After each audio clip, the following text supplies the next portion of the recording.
सुप्रभात बच्चों। आज हम अपने दूसरे पाठ फसलों के त्यौहार का भाग 3 पढ़ेंगे।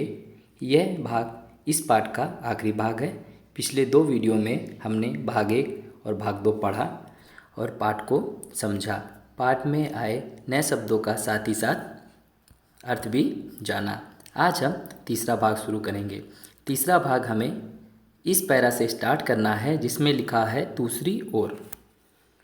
आप मानचित्र में देख सकते हैं कि चित्र में गुजरात को दिखाया गया है। तो इसका मतलब ये है कि आज हमें ऐसा त्यौहार मिलने वाला है जो गुजरात में मनाया जाता है।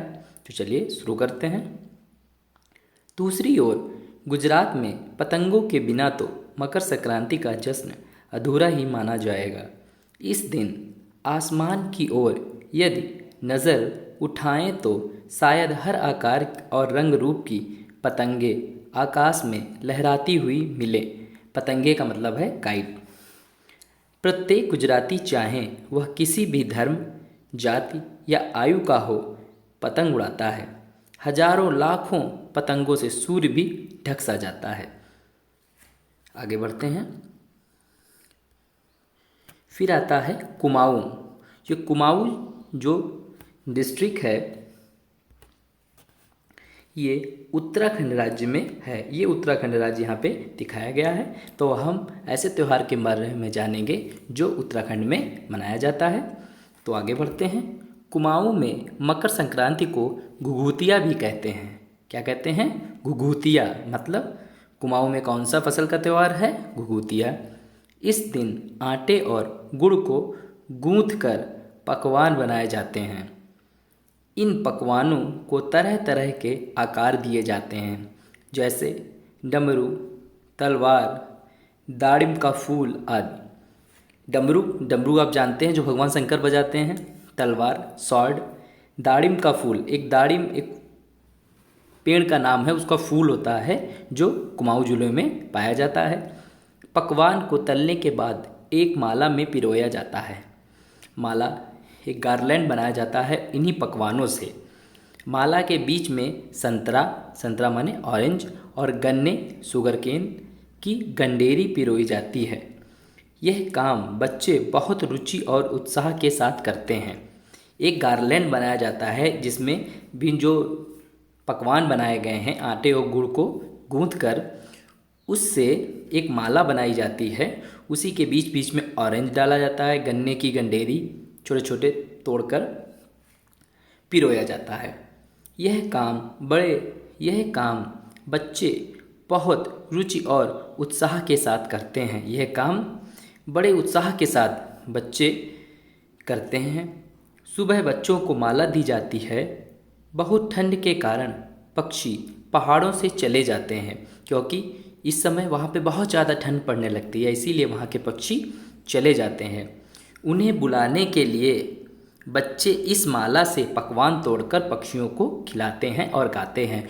उन्हीं पक्षियों को फिर से बुलाने के लिए माला से, गार्लैंड से ये पकवान तोड़ के वो फेंकते हैं और क्या गाना गाते हैं देखो।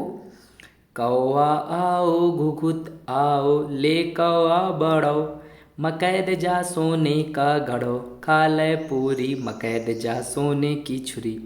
ये उत्तराखंडी भाषा में, कुमाऊनी भाषा में कुछ पंक्तियां हैं जो बच्चे वहाँ के गाते हैं घुघुतिया त्यौहार में। आगे बढ़ते हैं। इनके साथ ही जिस चीज़ की कामना हो वह मांगते हैं और इसी के साथ वो अपनी विश मांगते हैं। कामना मतलब विश। ये जो वर्ड आया यहाँ पे विश, या आप कह सकते हैं जो उनको डिज़ायर होती है, जो विश होती है वो उसको मांगते हैं। है ना कितने अलग अलग अंदाज मकर संक्रांति को मनाने के। कहीं दूध, चावल और गुड़ की खीर बनती है तो कोई 5 प्रकार के नए अनाज की खिचड़ी बनाता है। खिचड़ी बताया था मैंने, पोंगल।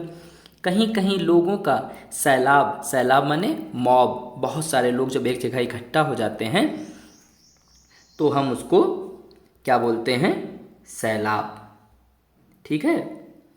कहीं कहीं लोगों का सैलाब नदी में स्नान करने के लिए उमड़ पड़ता है। लोग ठंड से ठिठुरते रहेंगे पर बर्फीले पानी में कम से कम एक डुबकी तो ज़रूर लगाएंगे। हाल यह होता है कि इन जगहों पर तिल रखने की भी जगह नहीं होती। इस लाइन का मतलब है तिल रखने की जगह नहीं होती। इसका मतलब ये है कि वहाँ पे इतनी भी जगह नहीं होती, इतनी ज़्यादा रश होती, इतनी ज़्यादा भीड़ होती है कि एक छोटा सा जो तिल होता है, तिल का दाना होता है, वो भी वहाँ पे जगह ना रख पाए। तिल से याद आया, मकर संक्रांति के दिन पानी में तिल डालकर स्नान करना, तिल दान करना, आग में तिल डालना, तिल के पकवान बनाना विशेष महत्व रखता है। मैंने आपको बताया था तिल को येल्लू कहते हैं कन्नड़ में, पीले रंग का होता है छोटा सा। तुम्हारे घर या इलाके में इस त्यौहार को कैसे मनाया जाता है, यह तुम जानते होगे, या तुम अपने मम्मी पापा से भी पूछ सकते हो कि पूरी किस तरह की विधि है इस त्यौहार की मनाने की अब तुम्हारे राज्य में। या तुम फसलों से जुड़े कोई और त्यौहार मनाती हो, तुम ऐसे और भी त्यौहार पता कर सकती हो जो तुम मनाती हो जो फसलों से जुड़े हों। यदि तुम आपस में बात करो तो तुम्हें यह जानकर हैरानी होगी कि कई बार एक ही इलाके में रहने वाले लोग भी इस त्यौहार को अलग अलग ढंग से मनाते हैं।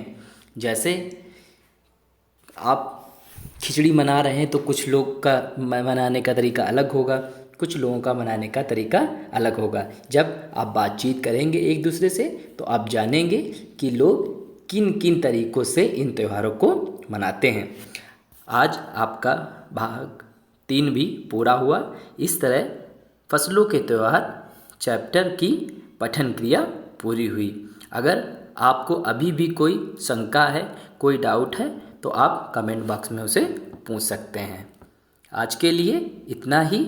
अगले वीडियो में हम इस पाठ के नए शब्द एवं उनके अर्थ के बारे में बताएंगे। धन्यवाद।